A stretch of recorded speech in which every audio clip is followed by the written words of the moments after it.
Hey beauties, welcome back to my channel. Today I'm going to be talking about two new Colourpop products. The first one is this brand new It's My Pleasure palette. I saw the colors in here and immediately fell in love, and I knew I had to try it out. So I did two different looks with this. I did the one that I'm wearing right now as well as this one here. So you will see both of those, and then I picked up one of the new, what are these called? Velvet Blur Lipsticks. This is in the shade Hey Mr. DJ. So you will see me applying this. I said I was not going to purchase any of these lipsticks, but then I purchased the palette, so I figured, hey, why not pick up one so we can see what the formula is like. So what I'm going to do is go ahead and I'm going to get into the palette, tell you guys about it, give you guys the swatches, same thing with the lipstick, and then we will get into both of the tutorials. So with the palette, it is one of the 9 pans. You do get a mirror in here, and it is $12, which is amazing. And the shades in here, I'm going to go ahead and show you guys the swatches. We have Kitten Fish, which is a matte cool lavender, Do or Dough, metallic bright lavender with blue duochrome flip, Pretty Cruel, matte berry mauve with gold flecks, Bare Minimum, metallic berry violet, Earthshine, metallic pinky lavender with a blue duochrome flipped, Chick Lit, metallic deep amethyst, Mr. Sandman, icy rose with a silver sheen, Fan Fiction, matte dusty pink, and Sleeper, which is a matte eggplant. Now for the lipstick. On the actual bullet it says Velvet Blur, and then on the website it says Blur Lux Lipstick, so I'm just going to call it the Velvet Blur Lux Lipstick. It is $7. The shade that I have is Hey Mr. DJ, and I'll go ahead and insert a swatch of it, but it comes in 16 different shades. Typical beautiful packaging. I really like the packaging on the Colourpop lipsticks, and then we have the stars as well. On the Colourpop website it reads, this unique matte lipstick creates a soft focus blurring effect with the same high impact color you know will deliver. The silky velvet soft texture smooths over fine lines and imperfections while never drying out your lips.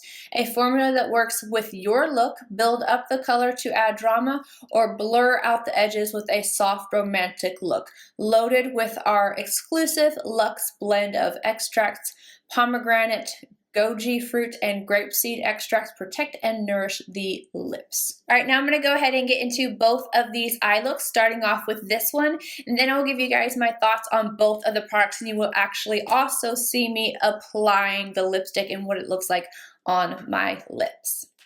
To start off this look, I'm taking a Wayne Goss number 17 in the shade Kitten Fish, and I'm going to use this as my transition shade. So I'm applying it all into the crease, slightly on the outer corner, and I'm working this up from all the way from outer to inner and upwards in circular motions and back and forth windshield wiper motions. After I get that applied, I'm going to go in with the Wayne Goss number 20, and I'm going to apply that same shade right along the lower lash line, connecting it up top. Now I'm picking up Fan Fiction, and I am going to deepen up the crease and basically do the same thing I did with Kitten Fish, but I'm just not going to bring it up as high. I just want to add a little bit of dimension. And one more time, I'm going to take that shade on a Wayne Goss number 20 and apply it as well to the lower lash line. Next, I'm going to pick up a Wayne Goss number 19 and the shade Sleeper. I'm applying that to the very outer corner and slightly into the crease, maybe like a quarter of the way in, just to add a little bit of depth to the outer corner, and I'm just kind of making it just a little bit smoky. I'm not going to apply this to the lower lash line though. I just want to kind of tap this into place on the outer corner.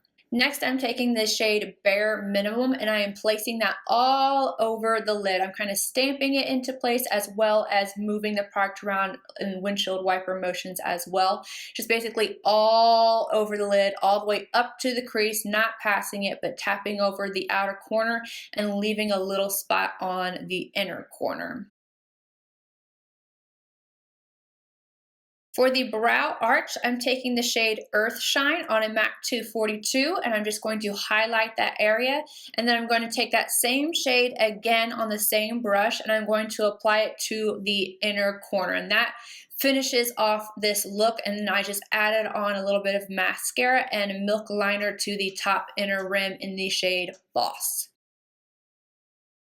For this second look, which is a little bit more fun, a little bit more glittery, I'm taking the shade Pretty Cool on a Sonia G Blender Pro. And I'm starting on the outer corner, working it into the crease, and then upwards as my transition shade. Windshield wiper motions and smaller circular motions to blend it upwards.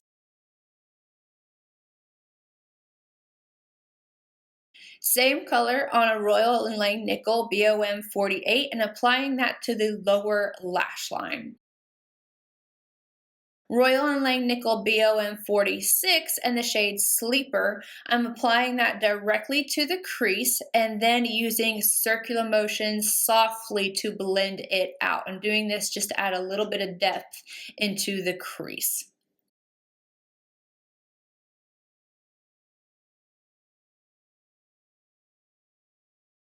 Do or Dough on a Sonia G Blender Pro. I am packing that on the outer corner and the inner corner of the eye and leaving a small empty space in the middle. This shade catches the light and it is so stinking pretty. On the empty spot, I'm applying Earth Shine with a MAC 242 and I'm just tapping it out over the edges of the lash shade that we put on so it looks like it's all seamless, but it has a little bit of brightness right in the center. On an ESUM W23, I'm taking the shade Earthshine and I am highlighting my brow arch. Then on a MAC 242, I'm taking the shade Mr. Sandman on the inner corner. After that, I'm going to take a Wayne Goss number 4 and I'm just going right around the edges to soften it up. That completes the look, and I added on Milk Boss liner on the top inner rim and mascara just like before. For my thoughts, I'm going to start off with the palette, and I've got to say, I used every single shade in here other than Chick Lit. Let me just say, looking at this swatch, I doubt that it's going to perform badly, but this is one of my favorite purple palettes I've ever used, and I don't say that lightly because I have the LILA and all these purple palettes that I'm going to compare this to so you guys can see the differences, but one of the best performing purple palettes I've ever owned and one of the prettiest as well. I think this is stunning. I'm so shocked by the quality of this. I didn't use any of the shades wet. They all just went on so well and they lasted throughout the day. Obviously, I haven't worn this one all day, but I wore the other look all day long and I've been sick, everything, and it stayed there, and I'm over the moon with this. This is one of my favorite Colourpop palettes I've ever tried, and again, one of my favorite purple palettes I have ever tried. I will covet this. The only negatives I can say about this is that you are going to get a little bit of fallout, but everything just wiped away really easily. This shade right here, Pretty Cruel, yeah.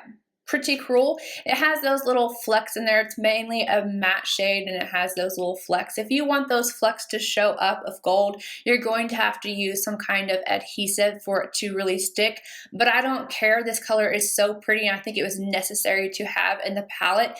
I think they did such a great job. I am absolutely over the moon with this. I highly recommend it, and I'm going to show you guys some comparisons. Let me go ahead and do that. I was going to do it later, but I'm going to do it right now. So I think the closest thing is definitely from Huda Beauty, and this is the Amethyst Obsessions palette, which is limited edition. I don't even know if this is. I'm going to have to look on the website and check again, but these are the closest that I have in my collection to one another, and I love this palette. I love this center shade, but if I was going to pick between the two, I would go with the Colourpop. And then we have the CIATE London Glitter Storm palette, which you guys know I absolutely love. The biggest similarities with this are the shimmer shades, but even those, they are different. I would say this is like the work appropriate version, and this is the bright and fun version. I couldn't pick between the two because I don't think that they are similar enough to. And then next I have the NARS Ignited palette, if I can get it open. As you can see, this one definitely leans more on the warm side. We have more of the pinks in here. These two shades right here are the closest in the palette as far as comparisons. I also thought about my Pat McGrath La Vie and Rose, and the closest thing here are the two metallic purples. NATASHA DENONA LILA palette, again, the most similar is going to be this purple shade down here. I don't really find these to be too similar. And then lastly, just because I feel like I'm going to get asked, I want to put these side by side. I get asked about this palette all the time. People think this is a little bit more purple than what it actually is. So this is the new Nude palette from HUDA Beauty. If you are into purples, you love purples, or you love those chromy, like duochrome shades, like this shade right here, this center, that is not what I would anticipate it to look like. It's just, this palette shocked me so much. I love this palette, highly recommend it. So anybody who is curious about it, really the only negative I have to say about it is that it has a little bit of fallout, and I mean, it's just not a deal breaker for me. This is a almost perfect palette. Love it. Okay, now going on to the lipstick, I'm going to show you guys me applying this. Again, this is in the shade Hey Mr. DJ, and it's the Velvet Blur formula.